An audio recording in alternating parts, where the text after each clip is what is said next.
Cinema అయిన మహా Maruti talkies cinema ముచ్చట్లకు స్వాగతం. నేను మిస్టర్ బి. నా మాట సూటిగా ఉంటుంది, మ్యాటో క్లియర్ గా ఉంటుంది. వీడియో టాకీస్ రాజా. ఇప్పుడు మ్యాటర్ లోకి వెళదాం. మన స్వతంత్ర దినోత్సవ సందర్భాన్ని పురస్కరించుకుని పవర్ స్టార్ పవన్ కళ్యాణ్ తన అభిమానులకి ఓ కమ్మటి కానుకిచ్చారు. ఆ కానుకను చూసుకుని మురిసిపోతూ ఇండిపెండెన్స్ డే వేడుకల్ని చాలా గొప్పగా పవన్ కళ్యాణ్ అభిమానులు జరుపుకుంటారు అని చెప్పడం అతిశయోక్తి అవదు. ఇంతకీ ఆ కానుక ఏమిటి అంటే, పవన్ కళ్యాణ్ నటిస్తున్న తాజా చిత్రానికి సంబంధించిన ఫస్ట్ లుక్ పోస్టర్. చిత్ర రూపకర్తలు ఆ పోస్టర్ ని బయటకు తీసుకొస్తూ చాలా విషయాలకి కన్ఫర్మేషన్ ఇచ్చారు. ముఖ్యంగా సినిమా టైటిల్ ఏమిటి అనే దానికి సంబంధించి క్లారిటీ ఇచ్చేశారు. నిన్న మొన్నటి వరకు సర్దార్ అని, గబ్బర్ సింగ్ అని రకరకాలుగా కొంత కన్ఫ్యూజన్ ఏర్పడింది. ఈ పోస్టర్ తో వాళ్ళు తేల్చింది ఏమిటి అంటే, సినిమా పేరు సర్దార్ గబ్బర్ సింగ్ అని. చాలా దమ్ముగా ఉంది టైటిల్. ఆ టైటిల్ ని పలుకుతుంటేనే చాలా ధైర్యంగాను నమ్మకంగాను అనిపిస్తుంది. మొత్తానికి గొప్ప టైటిలే పెట్టారు పవన్ కళ్యాణ్. గబ్బర్ సింగ్ కి సర్దార్ అనే పేరుని యాడ్ చేయడం ద్వారా జనాలు గబ్బర్ సింగ్ సినిమాలో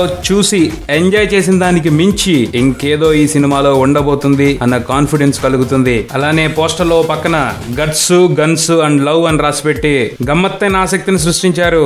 గట్స్, గన్స్ వరకు ఓకే, ఎందుకంటే గన్స్ ఉపయోగించాలంటే గట్స్ కావాలి. కానీ ఈ రెంటికి మరియు ప్రేమను తగిలించారు చూడండి. ఏదో విశేషాన్ని పవన్ కళ్యాణ్ సినిమాలో చూపించబోతున్నారు అనిపిస్తుంది. ఇక పోస్టర్ లో ఉన్న పవన్ కళ్యాణ్ కట్అవుట్ విషయానికి వస్తే, గబ్బర్ సింగ్ రీలోడ్ అయ్యాడు, రీమోడల్ అయ్యాడు.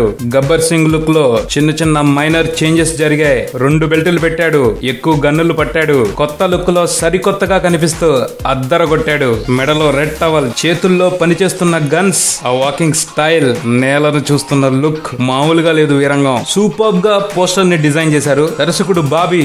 ఈ పోస్టర్ తో సినిమా మీద ప్రేక్షకులు పెంచుకునే అంచనాలకి లాకులు ఎత్తారు. ఇక నుండి అంచనాల క్యాలిక్యులేషన్స్ పెరుగుతూ పోతుంటాయి. వాటిని ఏమాత్రం నిరాశపరచకుండా అందుకోవాల్సిన బాధ్యత ఆయన మీద ఉంటుంది. ఆ పోస్టర్ కనిపిస్తున్న తీరు చూస్తుంటే ఆల్రెడీ ఆయన ఛాలెంజ్ తీసుకున్నట్టే కనిపిస్తుంది. అదే కాన్ఫిడెన్స్ తో దూసుకుపోయి పవన్ అభిమానులు మైమరిచిపోయేలా ఈ సర్దార్ గబ్బర్ సింగ్ ని ఆయన రూపొందించాలని కోరుకుందాం. మొత్తానికి స్వతంత్ర దినోత్సవ వేళ ఈ సర్దార్ గబ్బర్ సింగ్ స్వేచ్ఛా భారతావనికి సెల్యూట్ చేస్తూ అభిమానుల్లో ఉత్తేజాన్ని నింపుతున్నాడు. ఈ ఉత్తేజంతో పవన్ కళ్యాణ్ అభిమానులందరూ కలిసి సర్దార్ గబ్బర్ సింగ్ లానే అంటారు జై హింద్ అని. మారుతి టాకీస్ వీక్షకులందరికీ స్వతంత్ర దినోత్సవ శుభాకాంక్షలు. జై హింద్. ఇది బులెటిన్. మరో బులెటిన్ తో మళ్ళీ కలుద్దాం. Subscribe and keep watching Maruti Talkies. For me mister B and Talkies Raja. Thank you.